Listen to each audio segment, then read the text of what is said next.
दर्शकों नमस्कार। खबर कानपुर उत्तर प्रदेश से, जहां क्रांतिकारी नगर से भगवती मानव कल्याण संगठन ने किया नशा मुक्त प्रदेश बनाने का शंखनाद। नशा मुक्त सद्भावना जन जागरण पदयात्रा कर हजारों की संख्या में लोगों ने समाज को नशा मुक्त परिवार, अपराध मुक्त परिवार बनाने का संदेश दिया। नशा मुक्ति का शंखनाद करते हुए सरकार से प्रदेश को नशा मुक्त घोषित करने की मांग की। इस विशाल पदयात्रा में जगह जगह संतों, महात्माओं, विभिन्न समाजसेवी संस्थाओं ने स्वागत किया। वहीं प्रशासन का पूर्ण सहयोग देखने को मिला। उक्त पदयात्रा में मुख्य रूप से पंचजोत शक्ति सिद्धाश्रम शहडोल मध्य प्रदेश से संगठन की केंद्रीय अध्यक्ष पूजा शुक्ला, केंद्रीय महासचिव अजय अवस्थी व सिद्धाश्रम चेतना आरोनी का भी आगमन हुआ। नशा मुक्त पदयात्रा को संबोधित करते हुए संगठन के केंद्रीय महासचिव अजय अवस्थी ने बताया कि कानपुर नगर क्रांतिकारियों की धरती है और इसी धरती से नशा मुक्त प्रदेश बनाने के लिए नशा मुक्त शंखनाद हजारों लोगों ने किया है। विशाल नशा मुक्त पदयात्रा के आयोजन का उद्देश्य नशा मुक्त परिवार, खुशहाल प्रदेश, अपराध मुक्त समाज है। श्री अवस्थी ने कहा कि सरकार राजस्व के लिए प्रदेश को शराब बांट रही है, जिससे युवा समाज संस्कारहीन होकर नशेबाज बन रहा है, अपराधी बन रहा है। जिस देश का युवा नशा करेगा उस देश का विकास संभव नहीं हो सकता। कहा कि आज अपराध बढ़ने का मुख्य कारण नशा है, दुर्घटनाओं का भी कारण नशा है, महिलाओं पर अत्याचार का कारण भी नशा है। फिर भी सरकार समाज में नशे को बढ़ावा दे रही है। इस विशाल यात्रा की अगुवाई कर रही संगठन के केंद्रीय अध्यक्ष पूजा शुक्ला ने बताया कि राम मंदिर की स्थापना होने के बाद भी उत्तर प्रदेश में शराब के ठेके खोलकर समाज को नशेबाज, अपराधी और धर्मविहीन बनाने का कार्य किया जा रहा है। उन्होंने सूबे के मुख्यमंत्री योगी आदित्यनाथ से प्रदेश को नशा मुक्त प्रदेश घोषित करने की मांग की। आपको बता दें कि भगवती मानव कल्याण संगठन एक ऋषि का संगठन है। योगी राज शक्ति पुत्र जी महाराज ने धर्म, राष्ट्र, मानवता की रक्षा के लिए इस संगठन का गठन किया है।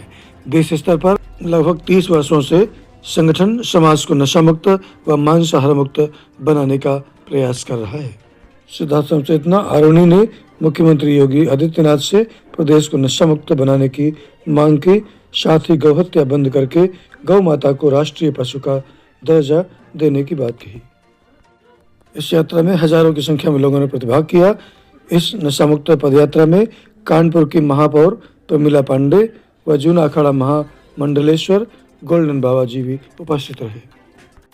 कानपुर उत्तर प्रदेश से संजय त्रिपाठी की रिपोर्ट, Anglo Indian news, Dishta Panda with Naivik Samachar Dainik. प्रवासियों से और उत्तर प्रदेश के लोगों से क्या कुछ अपील करना चाहेंगे केंद्रीय नेतृत्व की तरफ से? देखिए, क्षेत्रवासियों से तो यही अपील है कि आपको अगर ये लगता है कि ये आपके भविष्य को, ये एक निर्णय आपके भविष्य को, आपके आने वाले बच्चों को सही दिशा दे सकता है, तो मैं सबका आह्वान करना चाहती हूँ, सभी बुद्धिजीवी वर्गों के साथ साथ पूरे समाज का आह्वान करना चाहती हूँ कि आप आए और इस यात्रा से जुड़े।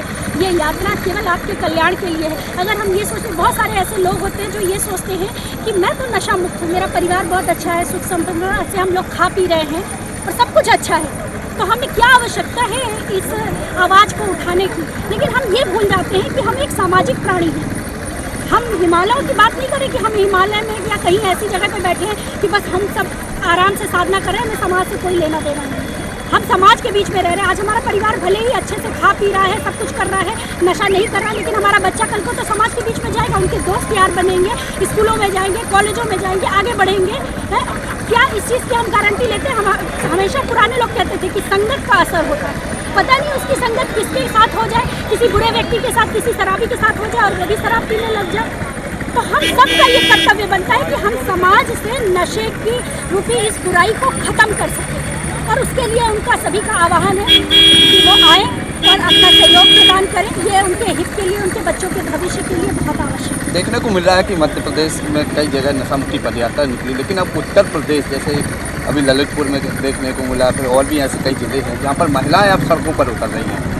देखिए, परमहंस योगी राज श्री शक्ति पुत्र जी महाराज का हमेशा कहना है, गुरुदेव जी ने हमें हमेशा निर्देशन दिया है कि हम जो भी कार्य करें पुलिस प्रशासन के सहयोग के साथ, उनके साथ मिल के काम करें। कहीं भी हमारे भगवती मानव कल्याण संगठन में आज तक तोड़फोड़ नहीं करी, मारपीट नहीं करी, दंगे नहीं किए, सिर्फ अपनी आवाज़ उठाई है शांति के साथ और अपनी आवाज़ सरकारों तक हम पहुँचाते हैं कि आप हमारा सहयोग करें, आप हमारी आवाज़ बने। हमारे आज हम सभी के सहयोग से, हम सभी के वोटों से ही आप आगे बढ़े हैं, तो आप हमारी आवाज़ को सुनें। जैसे कि ललितपुर के बारे में आपने कहा कि वहाँ भी हो रही, ऐसी कई जगह पे महिलाएं तोड़-फोड़ कर रही हैं, क्योंकि उनका धैर्य खत्म होता जा रहा है। वो कब तक धैर्य धारण करें?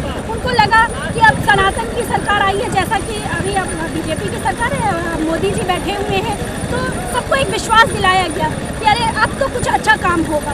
तो महिलाओं ने धैर्य धारण किया कि हाँ, देश हित में कार्य हो रहे हैं और बहुत सारी जगह पे अब जैसे उत्तर प्रदेश की बात है, बहुत सारे अपराधियों को ख़त्म किया जा रहा है, तो बहुत धैर्य धारण किया महिलाओं ने। लेकिन उनको, वो गांव की महिलाएं हैं, उनको देश तक की बातें नहीं समझ में आ रही। उनको लग रहा है कि हमारे आसपास हमको क्या सुविधा मिल रही, क्या ऐसी चीज़ मिल रही है जिससे हमारा हित हो। और जब धीरे धीरे उनको लगा कि नहीं, शराबी अभी भी मारपीट कर रहे हैं, एक शराबी को, एक तो अपराधी बन जाता है, उसको जेल में डाल देते हैं, उनका इनकाउंटर कर देते हैं, तो दूसरा नया अपराधी खड़ा हो जाता है। आज बच्चियों के साथ, छोटी छोटी बच्चियों के साथ बलात्कार हो रहे हैं। आपने अभी एक न्यूज़ सुनी होगी, कुछ समय पहले से लगातार चल रहा, कई बच्चे उत्तर प्रदेश से लगातार गायब हो रहे हैं। मुझे ऐसा सुनने को मिला, आप लोगों को ज़्यादा जानकारी होगी उसके विषय में। तो ये सब क्या है? ये सब अपराधी तो है, एक अपराधी खत्म होगा, दूसरा अपराधी शुरू हो जाएगा, तो उनका धैर्य टूट रहा है। और वो मारपीट तो करें कि भाई हम दुकानें तोड़ देंगे, तोड़ फोड़ कर देंगे, तो कैसे दुकान चलाएंगे, उनका नुकसान होगा तो छोड़ेंगे। इन सब की आवश्यकता ही नहीं है। सिर्फ एक निर्णय योगी जी आराम से ये निर्णय ले सकते हैं, है ना। एक धार्मिक व्यक्ति है, वो एक आध्यात्मिक व्यक्ति है, उनके लिए कोई बड़ी बात नहीं है कि वह अपने उत्तर प्रदेश को नशा मुक्त घोषित करें। और साथ में मुझे यहाँ पे आकर बहुत सारी चीज़ें पता चलती रहती हैं कि यहाँ पे कई जगह पे गायों को काटा जा रहा है। तो आज गौ हमारी माता है, हम सनातन धर्म की बात करते हैं और हम अपनी माँ की रक्षा नहीं कर पा रहे हैं। तो मैं उसके लिए भी मांग करना चाहती हूँ कि एक बार जो धरातल की चीज़ें हैं, जो हमारी बेसिक सुविधाएं हैं, सिर्फ बिजली पानी ही हमारी बेसिक सुविधाएं नहीं है, हमारे आसपास का माहौल अच्छा हो सके, और ये आप आराम से कर सकते हैं, इसमें कोई असुविधा की बात नहीं है। हमारा सम्मानपूर्वक उनसे यह आग्रह है कि वह अपने इस प्रदेश को नशा मुक्त करें। ये एक आवाज़ हमने उठाई, हमेशा आवाज़ उठाते रहें कि जो भी देश हित के लिए होगा, समाज हित के लिए होगा, उसमें निरंतर भगवती मानव कल्याण संगठन हमेशा आगे बढ़ता है।